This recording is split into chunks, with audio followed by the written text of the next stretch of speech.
Assalamualaikum warahmatullahi wabarakatuh kepada tuan-tuan dan puan-puan yang dihormati sekalian.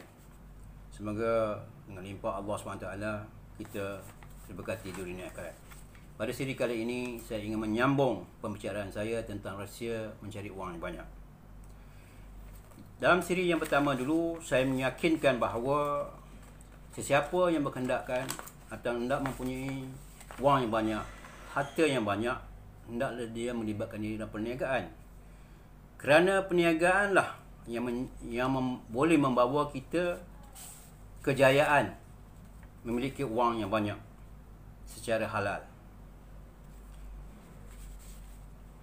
Saya juga menguraskan dalam siri terdahulu, untuk menjadi ahli perniagaan yang berjaya, supaya mendapat mengumpul wang yang banyak, kita mesti mempunyai sikap yang berani melaburkan wang yang kita punyai, sama ada dalam simpanan atau berani meminjam, berani juga untuk melabur menggunakan wang tersebut.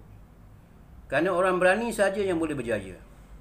Kalau dia tidak berani menggunakan wang tersebut, nak play safe, tentulah dia tidak akan mengumpul keuntungan yang banyak. Dan juga saya ulaskan juga membuang sifat malu, malu dalam perniagaan. Bukan malu untuk menipu, sebagaimana saya ulas tidak malunya orang politik dan tidak malunya kalau kita menipu dan sebagainya. Itu tidak betul, ya.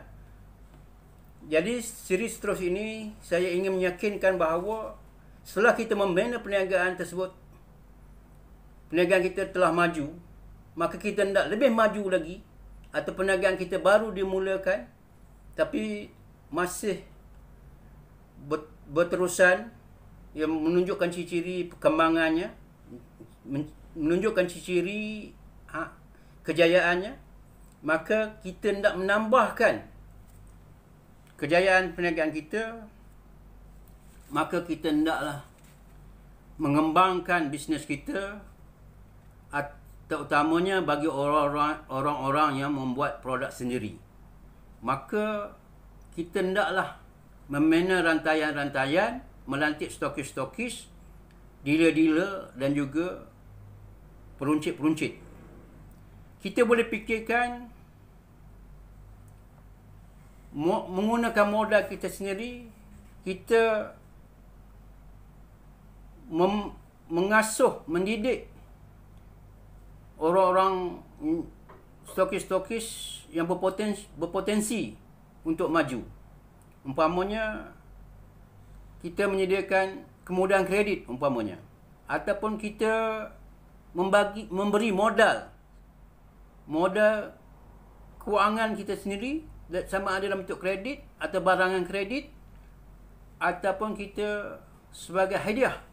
Oleh kerana kita telah berjaya, kita bagi hadiah kepada orang di bawah kita, stokis-stokis, supaya mereka menumpukan minat dan mereka juga ingin maju.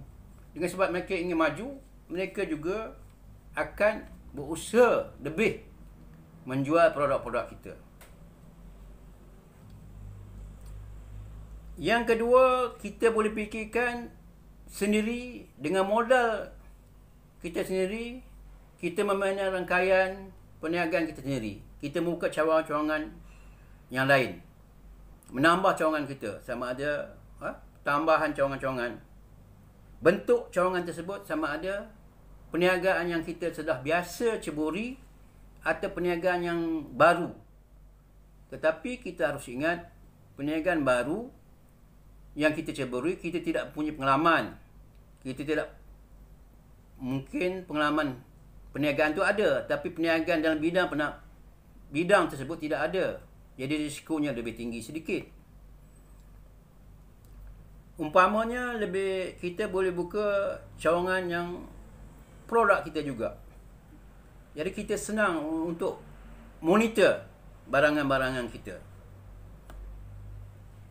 Atau memikirkan membuka cawangan perniagaan lain. Umpamanya kalau satu masa, umpamanya dalam PKP ini, perniagaan yang saya perhatikan, perniagaan berunsurkan makanan, unsurkan makan, ya, supaya manusia perlukan makan untuk hidup. Jadi lebih kompetitif, boleh berterusan berbandingnya perniagaan-perniagaan lain. Jadi kajian yang perlu dibuat untuk menentukan apa perniagaannya perlu kita ceburi seterusnya. Yang ketiga, kita memberi modal kepada kaki tangan kita yang setia, kaki tangan yang baik untuk memulakan perniagaan. Sama ada perniagaan tersebut seolah-olah kita beri kepercayaan meneruskan perniagaan kita, cawangan satu perniagaan, cawangan yang kita baru binakan, baru buat, baru tubuhkan. Jadi beri dia peluang untuk menguruskan perniagaan kita. Kita boleh buat monitor, supervisor untuk perniagaan tersebut. Jangan kita biarkan tanpa bimbingan kita sendiri. Kita sendirilah akan turun padang untuk melihatnya. Untuk melihat monitor perniagaan yang dipimpin oleh kaki tangan yang kita fikirkan layak untuk meneruskan perniagaan kita, untuk mengemudi perniagaan cawangan kita yang baru. Oleh kerana kita terhutang budi dengan mereka, ataupun kita mengalakkan mereka menggunakan barangan kita untuk perniagaan tersebut. Jadi kita buka cawangan tersebut adalah untuk barangan produk kita sendiri, tetapi kita mewakilkan kaki tangan kita berkuasa penuh supaya mereka menumpukan minat usaha yang lebih, kerana kita memberi pulangan pada mereka, sama ada pulangan bentuk kongsian 50-50 ataupun bentuk agihan-agihan atau pecahan-pecahan yang lain. Itu boleh dibincangkan dengan mereka.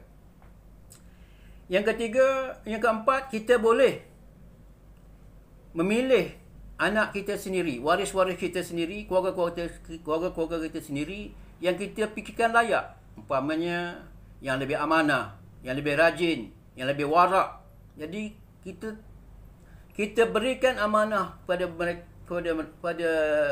dia untuk membuka cawangan perniagaan kita. Oleh sebab itu, bila kita telah memberi kepercayaan pada anak kita, seolah-olah kita telah membuka satu cawangan baru untuk kita. Walaupun cawangan tersebut kita beri kepada anak kita 100%, tetapi oleh kerana barangan yang dijual itu barangan kita juga, secara tidak langsung kita juga ada keuntungan dalam perniagaan dia. Tetapi kita benarkan dia menguasai perniagaan tersebut 100%. Sebab kita pun kena fikir, apabila kita meninggal, harta-harta kita menjadi hak-hak waris kita. Apa salahnya sebelum kita meninggal juga kita memberikan mereka hak untuk menggunakan harta kita dan juga mengembangkan harta kita, dan juga mereka membina pengalaman.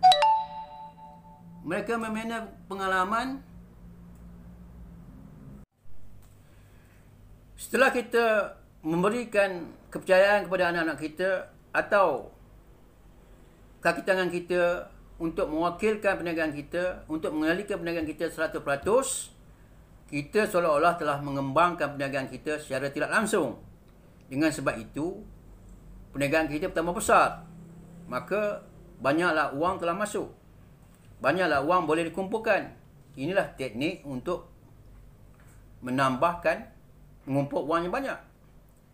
Contohnya, saya boleh beri sini, umpamanya perniagaan yang telah diceburi oleh Puan Rosita, Sendayu Tinggi, iaitu ibu kepada Datuk Alif. Kedua-duanya berjaya dalam perniagaan. Kedua-duanya hampir berniaga dalam bidang sama, iaitu bidang perubatan berasaskan herba-herba dan ubat-ubat. Kedua-duanya berjaya. Jadi cuba tuan fikirkan bahawa perniagaan keluarga boleh berjaya atas dasar bantu-membantu, mempercayai, memberi modal kepada keluarga-keluarga kita, termasuklah bukan saja anak-anak kita, keluarga kita, adik-beradik kita pun boleh, orang lain pun boleh, sepupu kita boleh, anak saudara kita boleh, yang kita percayai dan kita rasa dia amanah. Ataupun kalau kita telah kaya sangat, banyak sangat uang, umpamanya sudah ada ratus juta, kita bagi saja bisnes yang kita baru kembang tadi kepada mereka. Cuma kita syaratkan dia beli barang-barang daripada kita, perniagaan yang sama, supaya dia pun dapat untung, kita pun dapat untung. Kalau kita bankrupt, mereka naik umpamanya, maka tak ubah juga perniagaan kita, dan kita pun boleh dibantu oleh mereka pada masa akan datang. Kalau kita pula, kalau mereka bankrupt, kalau kita tidak kecewa dengan perangai mereka, kita boleh tambah modal, suntik modal untuk mereka supaya mereka berjaya.